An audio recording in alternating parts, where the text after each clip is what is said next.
There comes a time when the noise of the world grows too loud, when the pain of carrying the past becomes heavier than the fear of the unknown, and you feel something inside you shift.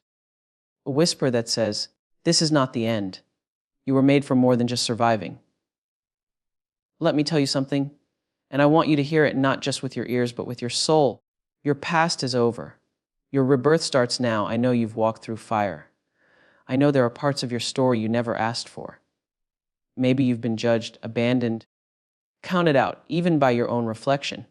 Maybe you've been carrying guilt, shame, regret, or silence for so long, you forgot what it felt like to breathe without weight on your chest. Maybe you've been stuck, not because you're weak, but because you believed that your past had the final word. But I'm here to remind you of a sacred truth: you can begin again. Not tomorrow, not when you think you've earned it, not when you've proven yourself to everyone else.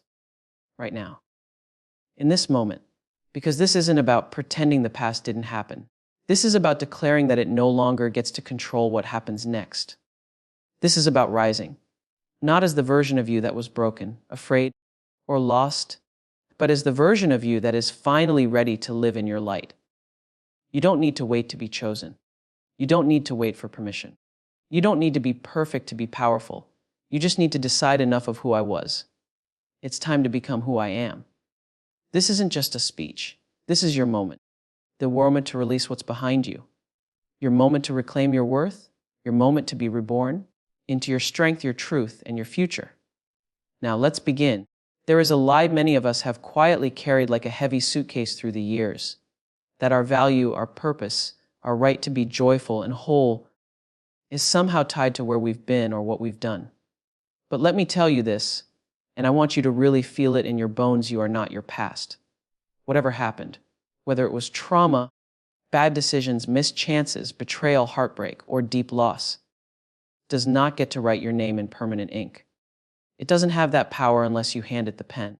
We're so often taught to identify ourselves through the lens of past labels: the failure, the abandoned one, the addict, the one who couldn't make it. But that's not your truth. That's just one chapter. Your story is still being written, and the pen is in your hand now. Your worth is not earned through perfection or performance. It is not something that can be taken away because of a broken moment or a painful season. You were born worthy.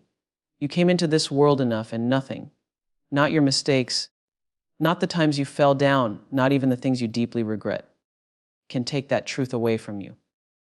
Now, I know some of you may be thinking, but I've done things I'm not proud of. Yes, so have I. So has every single person who has ever dared to live fully. We are all imperfect, growing, learning, stretching. That's what it means to be human. But your mistakes are not your identity. Your disappointments are not your destination. They are lessons, yes. Wounds, maybe. But they are not a life sentence. When we release the belief that our past is a cage, we discover it's actually been a classroom all along. And from that place of truth, of clarity, of compassion, we rise. Because when you know you are not your past, you begin to live in the power of your present. You stop trying to prove yourself.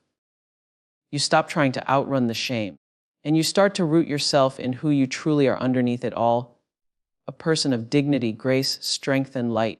Let today be the moment you stop carrying the weight of who you used to be. That version of you was doing the best they could with what they had. Thank them. Love them. But don't let them sit in the driver's seat anymore. You've got a new road to travel, and it begins not with looking back, but by boldly stepping forward into who you were always meant to become. Healing does not mean pretending it never happened. It's not about closing the door on the pain and throwing away the key.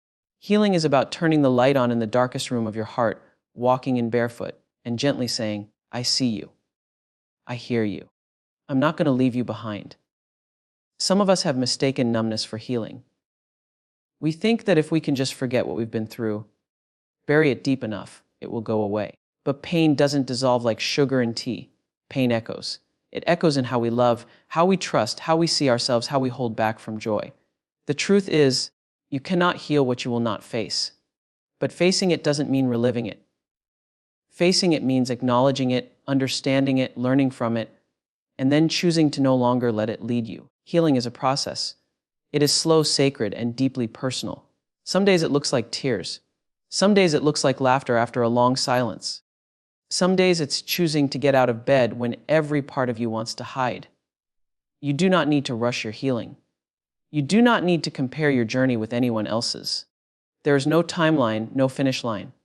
The only goal is to become whole, not perfect, just whole. You can carry the memory and still move forward. You can honor your pain without being defined by it. You can love the person who survived it all without being tethered to the suffering. And hear this clearly, you do not owe your healing to anyone else's expectations. You do not need to be over it, to be worthy of love, of success, of peace. Your healing is yours. And every single step, no matter how small, is a rebellion against what tried to break you and a declaration of what you're becoming. You don't need to forget. You just need to choose what you remember and how it serves your growth. Shame is a heavy cloak. You wear it silently, draped across your shoulders, pressing down on your spirit with every step you take. Regret is its twin, whispering should haves and could haves into your ear until you start believing your future is nothing more than a consequence of your past. But the truth, the freeing truth, is that shame and regret only live as long as you feed them. They are not your truth. They are your response to pain, and you have the power to put them down. You may have made mistakes. You may have hurt others. You may have lost yourself along the way.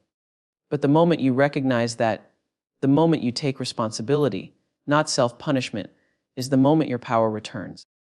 Shame tells you that you are unworthy because of what you've done.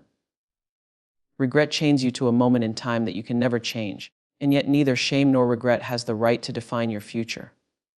Only you do. Letting go of shame is not denial. It's courage. It's saying, yes, I did that, and I am still worthy of growth. I am still capable of love. I am still destined for joy. Letting go of regret is not forgetting. It's learning. It's saying, I honor what that moment taught me, and I choose to use it to build a better life. You deserve to be free from the prison of your own self-judgment. You deserve to look in the mirror and see not the mistakes, but the strength it took to rise from them. You were never meant to be perfect. You were meant to evolve. The part of that evolution is releasing the emotional weights that no longer serve you. You cannot soar while clinging to the ground. You cannot step into your rebirth while wearing the skin of shame. Let it go. Lay it down. It's not who you are anymore. You've earned the right to stand in your own light. Clean, clear, whole, and unshamed. There comes a moment in every life where you feel the quiet pull of change. It doesn't always come loud with lightning bolts or applause. Sometimes it's as soft as a whisper, as still as a pause in the chaos, a sacred invitation to begin again. And here's the truth so many people miss. You don't need permission to begin again. You don't need the world to validate your transformation. You don't need circumstances to be perfect or the timing to be right. Rebirth is not a matter of luck. Rebirth is a choice. Every single day you wake up is a chance to choose differently, a chance to rise from the ashes of what was, a chance to say, I am not who I was yesterday. I am becoming something new today. And I know that sounds simple, but don't confuse simple with easy. Because choosing rebirth takes courage. It takes faith when the future is unclear. It takes self-compassion when your mind tries to replay your failures on loop. Rebirth asks you to shed layers that no longer fit, to let go of stories you've outgrown, to walk away from familiar pain toward unfamiliar peace. We live in a world that often tells us we have to earn a new beginning, that we have to prove we've changed. But let me tell you something sacred: change begins the moment you say yes to it. You don't need to have all the answers. You just need to decide that who you're becoming matters more than where you've been. Maybe you've been holding back, waiting for a sign, waiting for someone else to see your potential, waiting for the perfect opportunity. But what if I told you you are the sign? That the moment you decide to step forward, to change, to heal, to rise, that is the moment your rebirth begins. And nothing can take that from you. So don't wait. Don't wait until it's safe. Don't wait until it's easy. Don't wait until someone else believes in you. Start now. Start messy. Start afraid. Just start. Rebirth begins with a single sacred choice, the decision to no longer live as the version of you that was surviving, and to begin living as the version of you that is thriving. One of the most dangerous beliefs we carry is the idea that we are broken. That somehow, because of the things we've endured, the mistakes we've made, or the scars we wear, we are damaged beyond repair. But listen to me closely, you are not broken, you are becoming. Every painful experience, every hard lesson, every season of loss or confusion or heartache, it has not destroyed you, it has shaped you. You see, becoming is messy. It's not a straight line. It's a journey of layers, of shedding and stretching and stumbling. Think about nature. Before a butterfly spreads its wings, it has to dissolve entirely inside its cocoon. It literally breaks down to its core essence before it can rebuild into something beautiful. But we never say the butterfly is broken. We say it is transforming. Why is it any different for you? What you see as brokenness is often the evidence of a soul in transformation.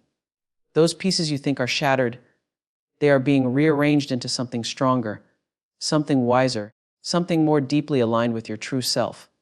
And let me be clear, you are not in need of fixing. You are in need of unfolding. Becoming means you give yourself permission to grow beyond the expectations of others. It means you stop defining yourself by your lowest moments. It means you stop asking, "What's wrong with me?" and start asking, "What am I learning through this?" When you shift your focus from being broken to becoming whole, you change the trajectory of your life. You may not feel whole yet. That's okay. Wholeness is not perfection, it's presence. It's the willingness to stand in your story, to honor every step, every scar, and say, "This too is me, and I am enough." So stop hiding your pain as if it makes you less. Let it be a part of your becoming. Let it be the soil from which your strength grows. You're not broken, you're blooming. Forgiveness is one of the most radical acts of love you can offer, especially when that forgiveness is for yourself. We are so quick to give grace to others. To say, "I understand," or "It's okay," when someone else falters. But when it comes to our own missteps, our own misjudgments, our own moments of weakness, we become our harshest critics. We replay our failures like a punishment. We internalize guilt like it's a badge of honor. But you cannot live a life of light while dragging around the weight of self-condemnation. Forgiving yourself is not about erasing the past. It's about accepting that you are human, that you did what you knew how to do at the time, that you have grown, that you are growing still.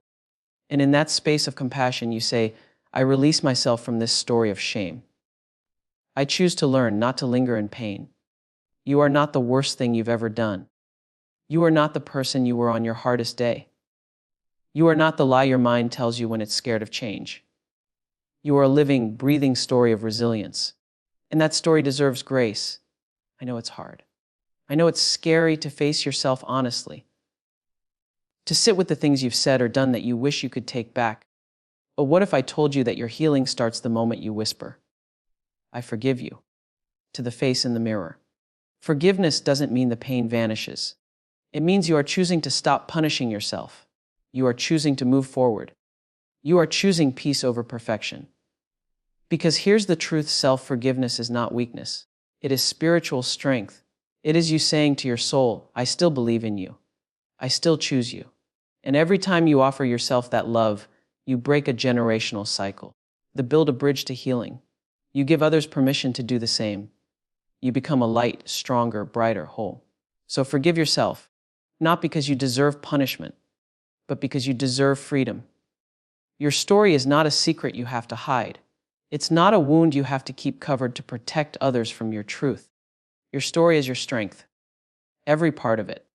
Even the parts you never wanted to live through. Even the chapters you wish had been written differently. Because the moment you stop running from your past and start owning it, really owning it, you begin to stand in your power. See, many of us have been taught to be ashamed of our journey, to stay quiet about the things that hurt us, to hide the parts of ourselves that don't fit the mold.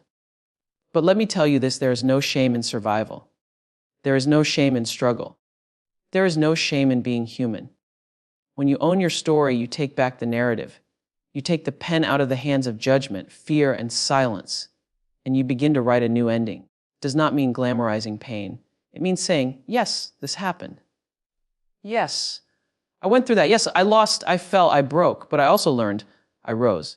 I rebuild." It's about telling the truth, not just to others, but to yourself. Because there is no healing in pretending. There is only healing in truth. And when you live your truth out loud, you free others to do the same. You do not have to be perfect to inspire someone. You just have to be real. You just have to be brave enough to say, This is who I am. This is what I've walked through. And I'm still here. I'm still becoming. You are not just the pain. You are the person who carried it. You are the person who rose with it. You are the person who can help others rise through it. So speak your truth even if your voice shakes. Write your truth even if the page gets wet with tears. Live your truth even when the world wants you to wear a mask. You don't need to impress anybody. You need to be free. And that freedom begins when you stand tall in your truth and say, "This is my story and I own every word of it." It's easy to look at your past and see only the pain. To see a trail of closed doors, broken hearts, missed opportunities, but moments that nearly broke you. But what if I told you that every single thing you've been through, the good, the bad, the unimaginable, has led you right here? What if I told you it all had a purpose? Now, I know what you might be thinking. Why did I have to suffer? Why did I lose so much? Why did it take this long? Those are valid questions. And maybe you overget all the answers. But here's what you can know for sure: you're still standing. You're still breathing. And every scar on your heart is proof that you made it through the storm. Everything has brought you to this moment. Not just the victories, but the valleys. Not just the applause, but the silence. The delay that taught you patience. The heartbreak that taught you depth. The failure that taught you humility. All of it. Every tear, every trial. It didn't come to destroy you. It came to build you. It shaped your character. It awakened your empathy. It grew your strength. And now, because of all that, you're more equipped, more aware, more grounded. You see life differently now. You walk through fire differently now. You carry wisdom that only experience can teach. So instead of asking, "Why did this happen to me?" try asking, "What did this awaken in me? What tools did I gain that I couldn't have found any other way? What clarity do I have now that I didn't before?" Because your rebirth isn't just about becoming someone new. It's about realizing that you were being prepared all along. You were being seasoned, cultivated, strengthened. And now you are ready to walk into your next chapter, not with fear, but with faith. Not as a victim, but as a survivor. Not with doubt, but with destiny. This moment is not random. This moment is yours. Everything in your past was the groundwork. Now the time has come to rise and build the life that pain was preparing you for. There is a sacred tension between the person you were and the person you are becoming. And sometimes the hardest part of growing isn't the growth itself. It's the letting go. Letting go of who you had to be to survive. Letting go of who you thought you needed to become to be accepted. Letting go of what no longer fits the life you're now ready to create.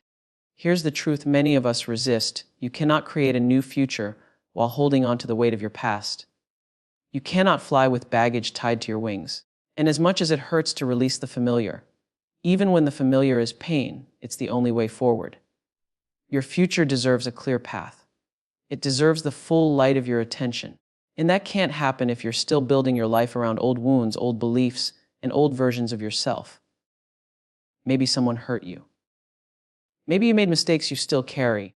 Maybe life knocked you down so hard you stopped trusting the world or yourself. But if you don't release those moments, they become walls around your future. You start reacting to life from your past pain instead of your present power. And let me tell you, you've come too far for that.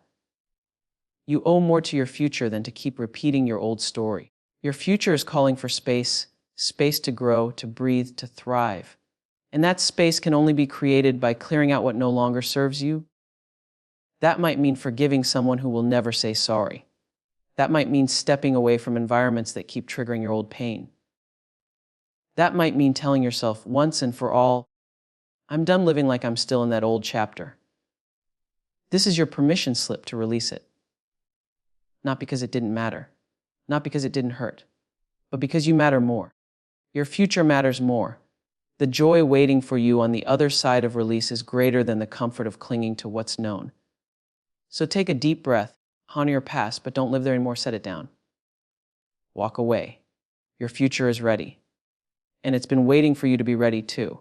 We spend so much of our lives waiting for the right time, waiting for the fear to go away, waiting until we feel ready.